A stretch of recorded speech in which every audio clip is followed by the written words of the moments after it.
everybody out there listening, and welcome to the A&A NBA podcast. This is a podcast about all NBA news around the league, Eastern and Western Conference. We don't discriminate. My name is AJ. My name is Andy. And this is A&A NBA. Alright guys, we got a good one for you today. Today we are going to talk about the GOAT discussion, which is very controversial. LeBron James versus Michael Jordan. And some of you out there may have a completely different opinion about who the GOATs are.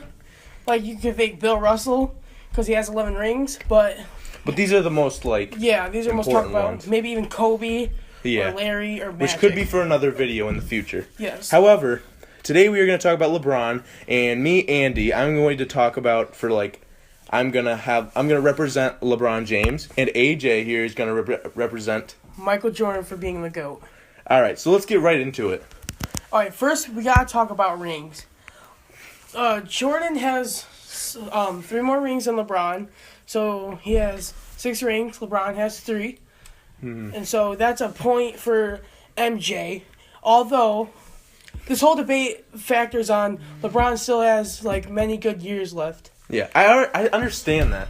But you have to think in mind that LeBron, he's been to the playoffs a ridiculous amount, more than Michael Jordan, 12 playoff appearances. However, we know that he didn't go to all the finals, and for the past 8 years, I believe it was 8 years, he has gone to the finals, and he's only won 3 of them, but it's against super teams. Like Michael Jordan, he had a super team. I feel like people don't realize this all the time. Michael Jordan had Scottie Pippen and Dennis Rodman. And even when he didn't have Dennis Rodman and Steve Kerr, and Luke Longley, he also had Luke Longley.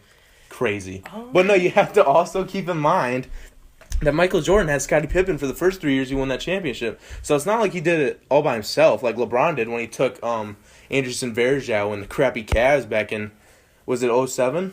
I believe, yeah. Well, 07 to the finals, 08, and 09, I believe they went to the And obviously, conference. The idea that they went to the finals was insane at that moment, and LeBron really carried them to that. And, it didn't even matter. And if you think about it, of course a ring matters at the point, but does it really? Because, LeBron still carried a really crappy team in his, 4th year in the NBA. He carried them all the way to the finals versus the Spurs. What year? What? What year? It was 07. 07. Yeah, it was against the Spurs. Which is, crazy, though, because you have Tim Duncan, you have Manu Ginobili, and you have Tony Parker. You have a super team right there versus just LeBron James. So you have to keep in mind that LeBron James did this all by himself. I mean, the second best player on that team was probably Anderson Varejao. Garbage. But I believe Jordan's made it to the playoffs the same amount of times LeBron has, because he went 84-85. He went 84-85 till 97. So he's made it to the playoffs 12 times and he's won 6 rings? 98, because he did take some time off. I do understand that he's 6 for 6 in the finals, and that's crazy ridiculous. But the teams they don't, add up, you know? So his last time in the playoffs was 98, and the Bulls made the playoffs from 84 to 98, but he did miss 2 seasons, and they were unsuccessful in those years and getting their titles. Now, just to get away from playoffs, MVPs. That's a huge topic. That's very important. MVPs, LeBron has 4, and I know Michael Jordan has 5. 6 NBA Finals MVPs as well for yes, Jordan. but just on regular season MVPs, the debate is he's got 4. There's a possible chance that LeBron James could legitimately win his 5th MVP this year, especially after the points he's been dropping. He dropped 29, 16, and 9, which is a crazy stat line. And he was a little bit lower with 24 points, 8 rebounds, and 5 assists. But it really could still, or 5 rebounds, my bad. But really, he could go all the way and win that MVP. But an advantage that Jordan has in this whole debate, Jordan's career is already over, and LeBron's not. But LeBron could easily get injured at any time. I'm not saying knock on wood, yeah. But I'm just saying, I think if LeBron's career ended today, he would not be the GOAT. But I believe if LeBron gets to 5 rings, which could be a possibility, but I don't know because the West is.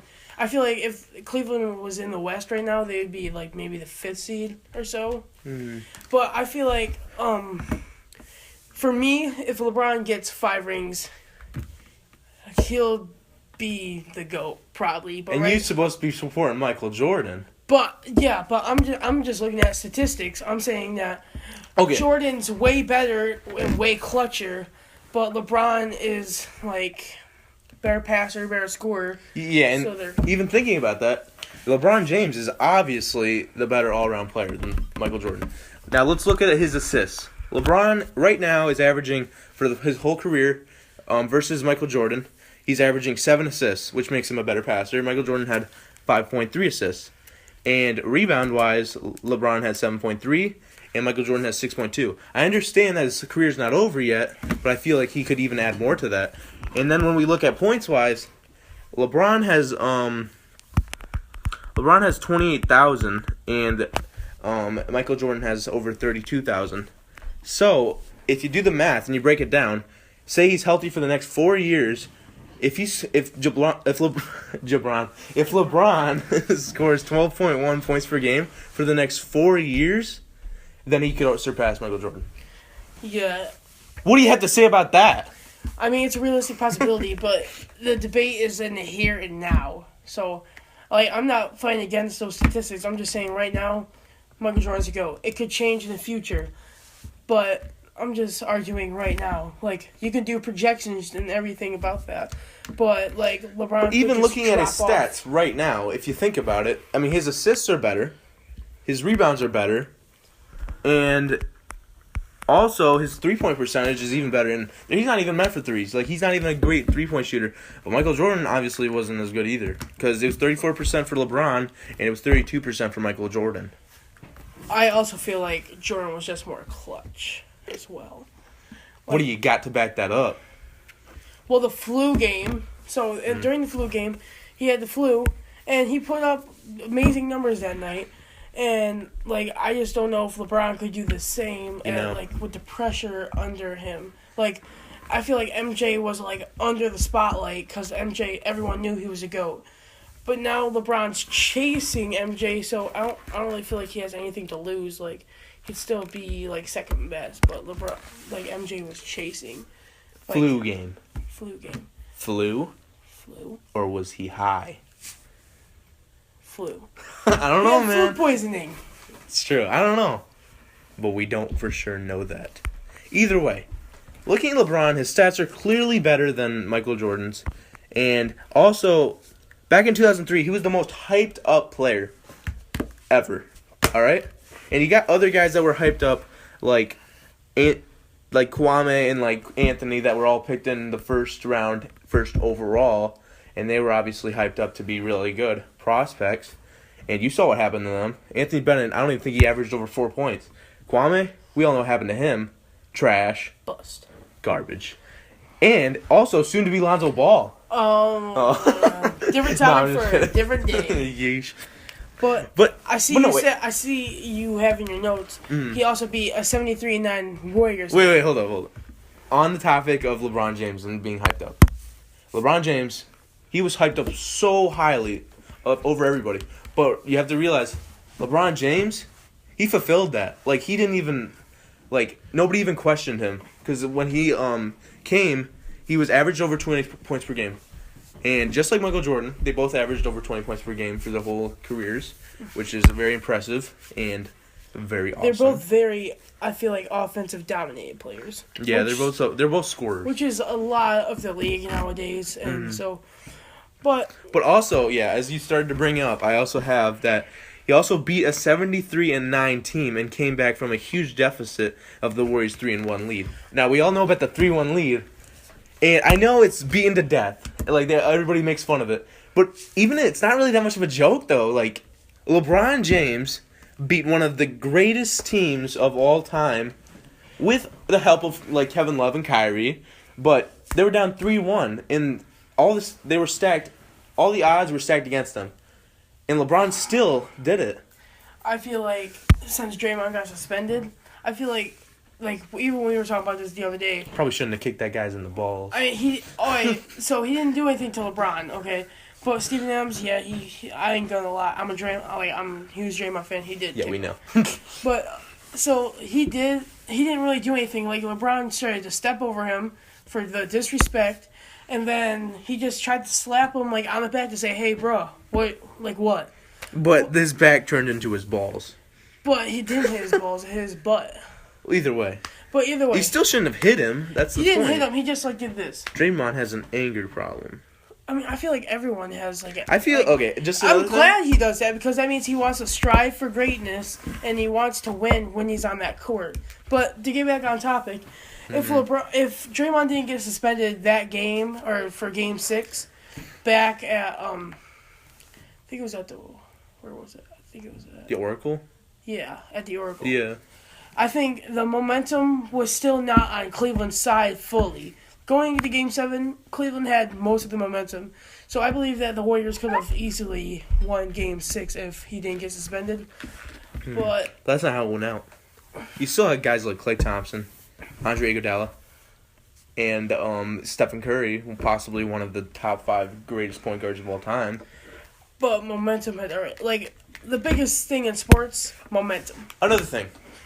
What really ticks me off is that people are emphasize so much on Kyrie's 3 at the end of that game. They always say that Kyrie, if he didn't hit that 3, then the game would be over. They were already up. They were up by 1. LeBron came in extremely clutch. You gotta admit it. His block on Andre Iguodala's layup was... It's because JR was coming from the other side, though. But, He wasn't gonna block him, though. he was going to put pressure on him, probably send him to the line. Andre Iguodala. Yeah, but that didn't need to happen with LeBron's block. Alright, I'm just saying, if Kyrie wouldn't have hit that shot... I'm just saying, if Kyrie never hit that shot... It sure did help, but... It won them the title. And we're emphasizing more on LeBron because, Jordan already is the GOAT, and we're trying to build a case for LeBron. And we just know more stats about LeBron because we watch him in current day, and we weren't really alive when Jordan was playing. So I feel like the nostalgic of Jordan being there, didn't really... Yeah. I see what you mean. LeBron's here and now. Jordan was back then, and we don't really live up to the hype of it. Another big thing about LeBron is that he's 33, and he's still at the top of the league. The league? Yeah, he's still at the top of the league. My bad. Technical difficulties. Either way, back on the subject of LeBron. He's still at the top of the league. He's still supposedly the greatest player in the NBA right now. And sure, there's guys like Kevin Durant and other guys like Stephen Curry, Russell Westbrook. But LeBron James, he's still got that factor that he's the greatest in the league right now. Michael Jordan, that started to go down for him. What do you think? I mean, I say right now is because Jordan was good from 84 to 98? 93. 93, when he yeah. left. That's a good 9 years. And then he got the super team. Yeah, okay. So he has super team. I feel like him and LeBron's roads are somewhat similar in a way because Jordan had Scottie for the first couple 3 titles. Yeah. He didn't really have anyone else. He had Horace Grant, which he was kind of not a big factor on that team. Mm-hmm. But they won 3 rings. And then Rodman came. Yeah, and he was a huge factor. Yeah, Rodman, rebound machine. Mm-hmm. So I feel like that. And they also had Steve Kerr, addition of Steve Kerr, which he was big, and how many threes he knocked down. He was one of possibly the greatest 3-point shooters of all time. There's LeBron, MJ, then there's Kyrie and Scottie, and then there's Kevin Love and Rodman. You're right. And then Steve Kerr, and we can throw in J.R. Smith for that comparison. To be honest, LeBron James and Michael Jordan, I feel that they really are on the same level right now.